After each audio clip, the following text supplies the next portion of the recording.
आलम जो लाश तो मिली मलूक के एड़ो कुटियूं हाणे ॿिनि ॾींहंनि जी तो वटि मोहलत आहे आलम खे आज़ादु कंदासीं कौन इंसान सीनो परोल करे जो पता दे गटे कुटे मुझे घर में गिरी अंदर बिस्तरे ते ऐं असांखे छोकिरी पंहिंजी वापसि कयो पोइ ॻाल्हियूं थींदियूं।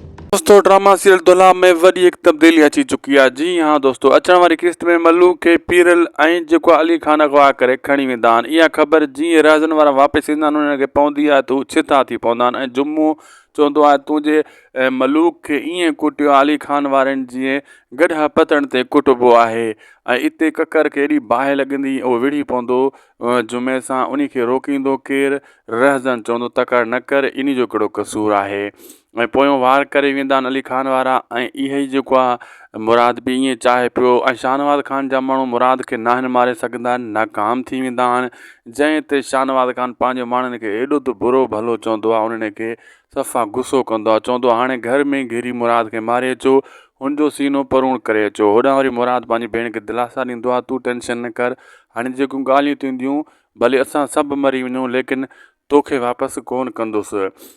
ऐं दोस्तो मां ॿुधाईंदो हलां त हेॾां वरी जेको आहे रहज़न ऐं ककर वारा चवंदा आहिनि असां ते वॾो वार थी चुको आहे, सोढल खे तूं न छॾाए सघिया लेकिन हुनजे बदिले में मलूक खे खणी आहे। मलूक वॾो मसइलो थी वियो, हाणे हिक जे बदिले ॿ हिननि वटि आहिनि त ॿ हुननि वटि आहिनि, हिकु कूंज बि हुननि वटि आहे मलूक बि ऐं सोढल ऐं हेॾे वरी आलम बराबरि सिस्टम थी वियो। हाणे जेको आहे गेम पलटिजी वई मुराद जे हक़ में ऐं शाहनवाज़ खान जा माण्हू मुराद खे मारण जी कोशिशि कंदा लेकिन मारे न सघंदा, हुन घर में घिरण को एॾो सवलो कमु न आहे। शाहनवाज़ खान छो एॾो गुस्सो करे थो?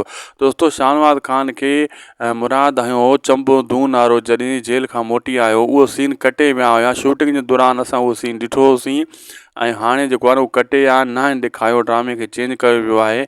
इन जे करे हाणे रिकॉर्डिंग थियल आहे तॾहिं शाहनवाज़ खान मुराद ते गुस्से में आहे त मूंखे घर में घिरी चंबो हणी वियो, कुटको ॾेई वियो, त उहो बदिलो हू वठणु चाहे थो। इहो सीन तव्हांजो न ॾिठल हूंदो, असांजो ॾिठल हुयो। वीडियो पुॻो पंहिंजी पुॼाणी ते चैनल खे सब्सक्राइब लाइक शेयर ज़रूरु कंदा। अल्लाह हाफ़िज़।